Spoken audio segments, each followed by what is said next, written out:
Hello యూస్ welcome to Telugu text class. This is అమోషి. So CTET weightage అనేది తెలంగాణ డిఎస్సికి కన్సిడర్ చేస్తారా లేదా అని చెప్పి చాలామంది అడుగుతున్నారు. సో దీని గురించి ఒకసారి డిస్కస్ చేద్దాం. ముఖ్యంగా తెలంగాణ డిఎస్సికి ఏపీ వాళ్ళు అప్లై చేయొచ్చా లేదా అన్నది ఒకసారి నేను ఈ వీడియో అయితే మీకు డిస్కస్ చేస్తాను. సో అలాగే మెయిన్ మనకి డిఎస్సి ప్రిపరేషన్ గురించి చెప్తానండి. సో డిఎస్సి ప్రిపరేషన్ అనేది బోత్ ఏపీ కావచ్చు అలాగే తెలంగాణ వాళ్ళు కావచ్చు, ఇద్దరు కూడా 2 స్టేట్స్లో కూడా ఇప్పుడు మనకి డిఎస్సి అయితే నడుస్తుంది కదా. సో డిఎస్సికి ఏ విధంగా ప్రిపేర్ అవ్వాలి, సో అలాగే తెలంగాణలో సెకండ్ టెస్ట్ ఛాన్సెస్ అనేవి ఉన్నాయా లేదా అన్నది కూడా ఒకసారి నేను డిస్కస్ చేస్తాను ఇదే video. So channel first time చేస్తే తప్పకుండా ఛానల్ సబ్స్క్రైబ్ చేసుకోండి, బెల్ ఐకాన్ యాక్టివ్లో ఉంచండి. సో అలాగే బీఈడీ స్టూడెంట్స్కి చాలామందికి ఇంకా ఉన్న ఉద్యోగ అవకాశాల గురించి కూడా ఒకసారి చెప్తాను. సో ఎందుకంటే రీసెంట్గానే మనకి చాలా వరకు గురుకులాలకు సంబంధించి రిజల్ట్స్ వచ్చాయి కదా. సో ఎవరైతే సెలెక్ట్ అయ్యారో వాళ్ళందరికీ కంగ్రాచులేషన్స్ అండి. సో మరి చాలామంది పాయింట్స్లో 1-2 మార్క్స్లో కూడా ఉండిపోయారు. సో మరి చాలామంది డిసప్పాయింట్లో కూడా ఉన్నారు. సో ఇంకా ఎటువంటి అవకాశాలు ఉన్నాయి, ఎటువంటి ఉద్యోగ అవకాశాలు ఉన్నాయి ముఖ్యంగా బీఈడీ ఆస్పిరెంట్స్కి హై స్కూల్ లెవెల్లో అన్నది కూడా నేను ఒకసారి డిస్కస్ చేస్తాను. So then first CTET weightage ఏంటి, సీటెట్ వెయిటేజ్. సో ఆల్రెడీ నేను చాలా వీడియోస్ చేశాను, మన ఛానల్లో చాలా వీడియోస్ ఉంటాయి దేని మీద, సీటెట్ మీద. సీటెట్ అనేది డిఎస్సికి 100% కన్సిడర్ చేస్తారని చెప్పి మనకి తెలంగాణలో కావచ్చు, ఆంధ్రప్రదేశ్లో కావచ్చు. ఆంధ్రప్రదేశ్లో కూడా మన డిఎస్సిలో మనకి అప్లై ఇచ్చారండి. ఏంటి, సీటెట్ ఆప్షన్ ఇచ్చారు లాస్ట్ మినిట్లో. సీటెట్ క్వాలిఫై అయినా డిఎస్సి అప్లై చేసుకోవడానికి ఛాన్స్ ఇచ్చారు ఆంధ్రప్రదేశ్లో. తెలంగాణలో అయితే మనకి 100% మనకి ఏంటండి, లాస్ట్ టైము ఏదైతే మనకి నోటిఫికేషన్ వచ్చి రద్దయింది కదా. సో దాంట్లో కూడా సీటెట్కి ఎలిజిబిలిటీ ఇవ్వడం జరిగింది. వెయిటేజీ అనేది కూడా కన్సిడర్ అవుతుంది.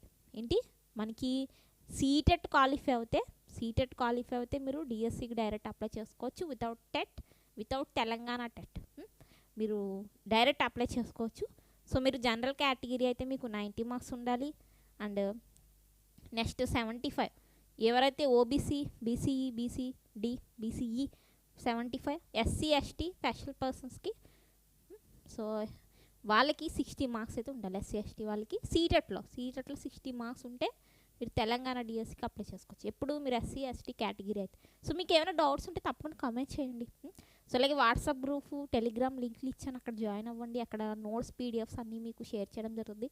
అలాగే యాప్ ఉంది కదా, స్క్రీన్ మీద చూడండి. యాప్లో తెలంగాణ, ఆంధ్రప్రదేశ్ సీటెట్కి సంబంధించి క్లాసెస్ ఉన్నాయి. ముఖ్యంగా సీటెట్కి సంబంధించి బ్యాచ్ అయితే స్టార్ట్ అయింది. సీటెట్ ఎగ్జామ్ ఈసారి మనకి జూన్లో ఉంటుందండి. జూలై మ్యాక్సిమం జూలైలో ఎగ్జామ్ అయితే ఉంటుంది. ఏప్రిల్లో నోటిఫికేషన్ అయితే వస్తుంది అనమాట సీటెట్కి సంబంధించి. సో సీటెట్ తెలంగాణలో కావచ్చు, ఆంధ్రప్రదేశ్లో కావచ్చు డిఎస్సి ఎగ్జామ్స్ జరుగుతున్నా మీ దగ్గర సీటెట్ లేకపోతే తప్పకుండా సీటెట్ క్వాలిఫై అవ్వండి. బికాజ్ ఎందుకంటే ముఖ్యంగా బీఈడీ స్టూడెంట్ వాళ్ళు ఇప్పుడు మనకి ఈఎంఆర్ఎస్, ఎన్విఎస్ ఇవన్నిటిలో కూడా మనకి రాబోతున్నాయి. కేవీఎస్లో ఏంటి నోటిఫికేషన్స్ రాబోతున్నాయి, చాలా ఎక్కువ నోటిఫికేషన్స్ రాబోతున్నాయి పోస్టులకి. సో వాటికి తప్పకుండా సీటెట్ ఉండాలి. స్టేట్ టెట్లో పనిచేయు, మళ్ళీ చెప్తున్నాను. అందుకే నేను ఇన్నిసార్లు చెప్పాను సీటెట్ క్వాలిఫై ఉంచండి. బికాజ్ లైఫ్ లాంగ్ వ్యాలిడిటీ ఏంటంటే వన్స్ మీరు క్వాలిఫై అవుతే CTET certificate life long validity ఉంటుంది. ఏప్రిల్ నోటిఫికేషన్, జూలైలో మీకు ఎగ్జామ్ ఉంటుంది. చాలా ఈజీ, చాలా తక్కువ సిలబస్. స్టేట్ టెట్లతో పోలిస్తే మనం చాలా ఈజీగా క్వాలిఫై అవ్వచ్చు. సో వెయిటేజ్ కూడా కన్సిడర్ చేస్తారు కాబట్టి సీటెట్లో 120, 130 వస్తే మీకు డిఎస్సిలో జాబ్ పర్పస్గా మీకు కూడా యూజ్ అవుతుంది. చాలా బెనిఫిట్స్ ఉన్నాయి. అందుకే సీటెట్కి సంబంధించి మీరు మంచిగా మీకు చాలా మంచి ప్రిపరేషన్ టిప్స్, అప్డేట్స్ అన్నీ ఉంటాయి. ఫుల్ కోర్సెస్ ఉన్నాయి. సోషల్ కోర్స్ కావచ్చు, పేపర్ 2, సైన్స్ మ్యాథ్స్ కోర్స్ కావచ్చు, సీటెట్ పేపర్ 1 కోర్స్ కావచ్చు ఉంది. అలాగే Telangana, Andhra Pradesh DSC courses, TET courses కూడా ఉన్నాయి. స్క్రీన్ మీద చూడొచ్చు. ఎలా జాయిన్ అవ్వాలి అన్నది నేను ఒకసారి లాస్ట్లో చెప్తాను దాని గురించి. సో ఇక్కడ ఈ క్వాలిఫికేషన్స్ ఉన్నాయి కదా, 90 మార్క్స్ సీటెట్లో 90 జనరల్ కేటగిరీ వాళ్ళకి, ఎస్సీ ఎస్టీ వాళ్ళకి 60, అలాగే బీసీ, ఓబీసీ అన్నా బీసీ అన్నా ఒకటే అండి. వాళ్ళకి ఏంటి 75 వస్తే స్టేట్ లెవెల్లో మీరు డిఎస్సీలకి అప్లై చేయొచ్చు. ఇంకో విషయం ఏంటంటే చాలామంది అడిగే క్వశ్చన్ అనమాట, మరి ఆంధ్రప్రదేశ్ వాళ్ళు తెలంగాణ డిఎస్సికి అప్లై చేయొచ్చు అంటే నాన్ లోకల్ కేటగిరీలో మీరు అప్లై అయితే చేయొచ్చు. ఏంటి, నాన్ లోకల్ కేటగిరీలో అయితే మీరు అప్లై అయితే చేయొచ్చు. కానీ ఇక్కడ మనకి రిజర్వేషన్స్ ఏమీ వర్తించవు. నాన్ లోకల్లో చేస్తున్నప్పుడు కన్ఫామ్గా మీరు మ్యాక్సిమం జనరల్ కేటగిరీలోకి వచ్చేస్తారు. అంటే 90 మార్క్స్ ఉండాలి. సీటెట్లో కావచ్చు, ఏపీ టెట్లో కావచ్చు, తెలంగాణ టెట్లో కావచ్చు. మ్యాక్సిమం సీటెట్లో మీకు ఒక 120, 130 ఉంటే తప్పకుండా అప్లై చేయండి. సో దీనికి ప్రిపేర్ అవ్వండి. ఇక్కడ మనకి టైమే లేదు అసలు డిఎస్సికి సంబంధించి. యాక్చువల్లీ మనకి కోర్టుకి సంబంధించి కూడా కేసులు నడుస్తున్నాయి కదా ఆంధ్రప్రదేశ్లో, దానికి సంబంధించి జడ్జిమెంట్ కూడా రావచ్చు. సో మరి తెలంగాణ డిఎస్సిలో ఆల్రెడీ అప్లై స్టార్ట్ అయిపోయింది. మరి సెకండ్ టెట్ ఏంటి, సెకండ్ టెట్ పరిస్థితి ఏంటి, మరి సెకండ్ టెట్ ఉంటుందా లేదా అని చెప్పి చాలామంది అడుగుతున్నారండి. టీఎస్లో టెట్ యాక్చువల్లీ సెకండ్ టెట్ అనకూడదేమో, ఇప్పటికీ 2 టెట్లు జరిగాయి తెలంగాణలో. థర్డ్ టెట్ కానీ కన్సిడర్ అవుతుంది. యాక్చువల్గా ఇక్కడ మనకి ఎన్సిటి నిబంధనల ప్రకారం ఏంటండి, మనకి తప్పకుండా 6 మంత్స్కి ఒకసారి టెట్ అనేది కన్సిడర్ చేయాలి. కండక్ట్ చేసి వాళ్ళు ఏం చేయాలండి, మిమ్మల్ని కూడా ఏం చేయాలి, డిఎస్సికి ఎలిజిబుల్ చేయాలి. సో మరి ఇక్కడ 6 మంత్స్ ఆల్మోస్ట్ అయిపోతూ వస్తుంది. సో ఏంటంటే ఇక్కడ టెట్ నోటిఫికేషన్ ఉండాలి అంటే అది మీ చేతిలోనే ఉంది. మీరు ఏంటండి మీ సమస్యను మీరు ప్రభుత్వం వరకు తీసుకెళ్ళగలగాలి.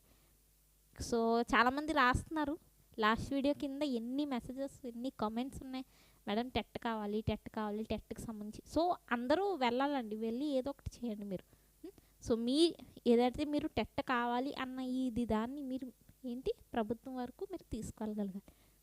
సో కన్ఫామ్గా చూడండి, ఒక 2-3 డేస్లో మీకు 2-3 రోజుల్లో తప్పకుండా దీని మీద ఒక నిర్ణయం అయితే ఉంటుంది, ప్రభుత్వం అయితే ప్రకటిస్తుంది. కానీ మ్యాక్సిమం నేనేమనుకుంటున్నానంటే టెట్ ఉండాలి అని నేను అనుకుంటున్నాను. బికాజ్ చాలామంది 1 and 2 మార్క్స్తో వాళ్ళు క్వాలిఫై అవ్వలేదు.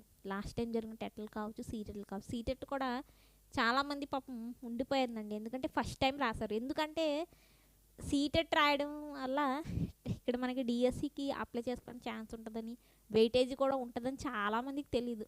అసలు సీటెట్ అనే ఎగ్జామ్ ఉందనే తెలీదు. తెలుసా మీకు, చాలామంది ఉన్నారు అలా. సో మన ఛానల్ పెట్టడం వల్ల నియర్లీ మీరు చూడొచ్చు 50K ప్లస్లోనే ఉన్నారు సబ్స్క్రైబర్స్. అందరికీ తెలిసింది, చాలామంది క్వాలిఫై అయ్యారు క్లాసెస్లో వల్ల కావచ్చు, ప్రిపరేషన్ టిప్స్ వల్ల కావచ్చు, యూట్యూబ్ని ఫాలో అయ్యి. సో సీటెట్ వల్ల చాలా ఉపయోగాలు ఉన్నాయి. సో సీటెట్కి సంబంధించి ప్రతి అప్డేట్ కూడా నేను మీకు ఇస్తున్నాను. సో అందుకే తప్పకుండా సీటెట్ అప్లై చేసి సీటెట్ కూడా క్వాలిఫై అయితే అలా ఉండండి మీరు. సో చూద్దాం, మరి 6 మంత్స్కి ఒకసారి టెట్ అయితే కండక్ట్ చేయాలి కాబట్టి వాళ్ళు ఎలా రెస్పాన్స్ అవుతారు అన్నది మనం చూద్దాం. కానీ ఒకటి మాత్రం నిజం, ఈసారి మీరు మిస్ అవుతే కనుక మళ్ళీ డిఎస్సి ఎప్పుడు ఉంటుందో తెలియదు. టెట్ మాత్రం రావాలి, ఎవరైతే టెట్ క్వాలిఫై అవ్వలేదో వాళ్ళ కోసమైనా టెట్ రావాలి. సో మరి సీటెట్ కూడా సీటెట్ పాస్ అయ్యి డిఎస్సికి మనం ఛాన్స్ ఇద్దామంటే సీటెట్ కూడా ఇప్పుడే మనకి రాబోతుంది. ఇంకా రాలేదు, ఏప్రిల్లో నోటిఫికేషన్ వస్తుంది, ఎగ్జామ్ జూన్లో అవుతుంది. మరి ఇక్కడ మనకి మేలోనే డిఎస్సి ఎగ్జామ్ జరిగిపోతాయి అంటున్నారు. సీటెట్ మరి అవకాశం లేదు సీటెట్కి సంబంధించి. కానీ నెక్స్ట్ వచ్చే కేవీఎస్ ఏవైతే ఇప్పుడు మనకి సెంట్రల్ లెవెల్లో ఎన్విఎస్, కేవీఎస్ అలాగే ఈఎంఆర్ఎస్ సంబంధించి మనకి వస్తాయండి. ఎప్పుడు వస్తూ ఉంటాయి ఇవి భర్తీలు. సో వేకెన్సీ అనేది ఎప్పుడు విడుదలవుతూనే ఉంటుంది. ముఖ్యంగా ఈ బీఈడీ వాళ్ళకి ప్రజెంట్ అయితే ఇది మనకి అవైలబుల్ వేకెన్సీ అయితే ఇప్పుడు ఎన్విఎస్లో అయితే మనకి బీఈడీ వాళ్ళకి చాలా అవకాశం. ఇక్కడ ఎన్విఎస్ స్కూల్స్లో, నవోదయస్లో కేవలం బీఈడీ ప్లస్ సీటెట్ పేపర్ 2 ఉన్న వాళ్ళనే తీసుకుంటారు. సెంట్రల్ గవర్నమెంట్ స్కూల్స్ అండి. ముఖ్యంగా ఎవరైతే తెలుగు భాషా పండితులు ఉన్నారో వాళ్ళకి చాలా ఈజీగా జాబ్ వచ్చేస్తుంది అనమాట. ఎలాగైతే ఈఎంఆర్ఎస్లో మీకు పోటీ ఉండదో భాషా పండితులకి, అలాగే ఎన్విఎస్లో కూడా మీకు అంత పోటీ ఉండదు. కేవీఎస్లో తెలుగు భాషా పండిత పోస్టులు ఉండవు అంతలా, పిఆర్టీ అనేది ఎక్కువగా ఉంటుంది కేవీఎస్కి సంబంధించి. కేవీఎస్ నోటిఫికేషన్ కూడా వస్తుంది, వచ్చిన వెంటనే తప్పకుండా వీడియోస్ చేస్తాను. సో బీఈడీ వాళ్ళకి మాత్రం ఇవి ఉద్యోగ అవకాశాలు ఏంటి, మీకు ఎన్విఎస్లో ఛాన్స్ ఉంటుంది, కేవీఎస్లో హై స్కూల్లో ఛాన్స్ ఉంటుంది, ఈఎంఆర్ఎస్లో కూడా ఛాన్స్ ఉంటుంది. సో ఎవరు డిసప్పాయింట్ అవ్వకండి. గురుకులాల్లో ముఖ్యంగా మార్క్స్ ఒక పాయింట్ మార్క్స్లో 2 మార్క్స్ 3 మార్క్స్లో మేము మిస్ అయ్యాం జాబ్ అన్న వాళ్ళు ఎవరు ఏంటండి నిరుత్సాహపడద్దు, ఇంకా ఛాన్సెస్ ఉన్నాయి. దెన్ డిఎస్సి ప్రిపరేషన్ అండి. సో డిఎస్సి ప్రిపరేషన్ గురించి డిస్కస్ చేస్తాను. సో దెన్ తెలంగాణ డిఎస్సికి నాన్ లోకల్ కేటగిరీలో మీరు అప్లై చేసుకోవచ్చు. కానీ మీరు జనరల్లోనే మంచిగా మెరిట్ తెచ్చుకోవాలండి. మరి మెరిట్ తెచ్చుకుంటేనే మీకు జాబ్ ఆపర్చునిటీ ఉంటుంది. దెన్ ఇక్కడ డిఎస్సి ప్రిపరేషన్లో మెయిన్గా వేటి మీద ఫోకస్ చేయాలి అంటే టెక్స్ట్ బుక్ కంటెంట్ అనేది మంచిగా చదవండి. ఇద్దరు కూడా 2 స్టేట్స్ వాళ్ళు కూడా ముందు టెక్స్ట్ బుక్ కంటెంట్ చాలా ఎక్కువ హెవీ వెయిటేజ్ ఉందండి. సో స్పెషల్గా ఒక్కొక్క వీడియో వేస్తాను. ఆంధ్రప్రదేశ్ వాళ్ళకైతే అసలు టైం లేదు, వాళ్ళ కోసం ప్రిపేర్ అయితే చేస్తున్నాను. ఇంపార్టెంట్ పాయింట్స్, ఇంపార్టెంట్ టాపిక్స్ అన్నీ కూడా. సో వాళ్ళకి ఎలాగో స్పెషల్ వీడియో వస్తుంది. తెలంగాణ వాళ్ళకి చాలా మంచి టైం ఉంది, 2 నుండి 3 నెలల టైం ఉంది. సో ఈ టైంలో మీరు మ్యాక్సిమం తెలంగాణ టెక్స్ట్ బుక్స్ అనేవి మంచిగా కవర్ చేయండి. కంటెంట్ మెయిన్గా చదవండి, టెక్స్ట్ బుక్ కంటెంట్ చదవండి. టెక్స్ట్ బుక్ కంటెంట్ నుండే మీకు డైరెక్ట్ బిట్ వస్తుంది. టెక్స్ట్ బుక్ కంటెంట్ చాలా చాలా ఇంపార్టెంట్ అండి. సో టెక్స్ట్ బుక్ కంటెంట్ మీద ఫోకస్ చేయండి. నెక్స్ట్ పిఐఈ మీద ఫోకస్ చేయండి. ఏదైతే విద్యా దృక్పథాలకు సంబంధించి ఏదైతే ఉందో, విద్యా దృక్పథాలు, అలాగే GK current affairs. So 1 year back current events చదివితే సరిపోతుంది. మొత్తం అన్నీ మీరు చదువుకోవాల్సిన అవసరం ఉండదు. 1 ఇయర్ బ్యాక్ సంబంధించిన కరెంట్ ఈవెంట్స్ చదవండి. కానీ మెయిన్గా 2 స్టేట్స్ వాళ్ళు కూడా కంటెంట్ చదవండి. కంటెంట్ మాత్రం మీరు మిస్ చేయొద్దు. టెక్స్ట్ బుక్ కంటెంట్ నుండి మనకి చాలా డైరెక్ట్ బిట్స్ అయితే వస్తాయి.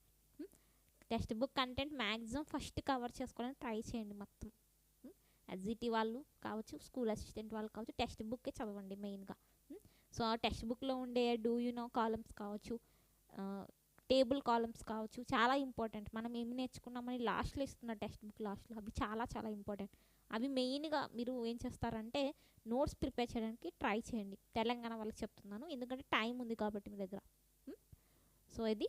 సో దెన్ ఆంధ్రప్రదేశ్ సంబంధించి కూడా సపరేట్గా ఒక వీడియో వస్తుంది, అందులో నేను ఫుల్గా డిస్కస్ చేస్తాను అసలు ఈ తక్కువ టైంలో ఏ విధంగా డిఎస్సి ప్రిపేర్ అవ్వాలన్నది. సో మీ డౌట్ క్లియర్ అయ్యిందని అనుకుంటున్నాను. సీటెట్కి వెయిటేజ్ కన్సిడర్ చేస్తారు, 20% వెయిటేజ్ అనేది ఉంటుంది. 20% తప్పకుండా వెయిటేజ్ ఉంటుందండి సీటెట్కి కూడా డిఎస్సిలో. సో దెన్ తెలంగాణ డిఎస్సికి ఏపీ వాళ్ళు నాన్ లోకల్ కేటగిరీలో అప్లై చేసుకోవచ్చు. సో మెరిట్ అయితే మనకి హైలో ఉండాలి, రిజర్వేషన్స్లో రావడం అయితే కష్టం. దెన్ బీడీ ఉద్యోగ అవకాశాలు అంటే మనకి ఎన్విఎస్, కేవీఎస్, అలాగే ఈఎంఆర్ఎస్ సంబంధించి ఇంకా మీకు అవకాశాలు ఉన్నాయి అక్కడ. ఎన్విఎస్ సంబంధించి అయితే వస్తుంది త్వరలోనే. సో దాంట్లో మీరు కేవలం ఎస్జిటి వాళ్ళకి ఛాన్స్ ఉండదు, ఎన్విఎస్లో బీఈడీ చేసిన వాళ్ళకి chance, and seated paper to qualify అవ్వాలి. దెన్ సో ఇది స్మాల్ ఇన్ఫర్మేషన్ వీడియో. సో ఇంకా మీకు ఏమైనా డౌట్స్ తప్పకుండా నాకు చెప్పండి. ఛానల్ తప్పకుండా సబ్స్క్రైబ్ చేసుకోండి. అలాగే క్లాసెస్లో ఎలా జాయిన్ అవ్వాలంటే లింక్ ఇచ్చాను, లింక్ క్లిక్ చేస్తే మీకు యాప్ డౌన్లోడ్ అవుతుంది, లేదా గూగుల్ ప్లే స్టోర్ నుండి అయినా మన యాప్ డౌన్లోడ్ చేసుకోవచ్చు. సో అన్నీ ఉన్నాయండి మొత్తం Telangana, Andhra Pradesh, seated paper 1, paper 2 అన్ని బ్యానర్స్ చూసుకుని కోర్స్ డీటెయిల్స్ అన్నీ రీడ్ చేసి అప్పుడు జాయిన్ అయితే అవ్వండి. సో నెక్స్ట్ వీడియోలో ఇంకో టాపిక్ డిస్కస్ చేస్తాను. Then thank you for watching.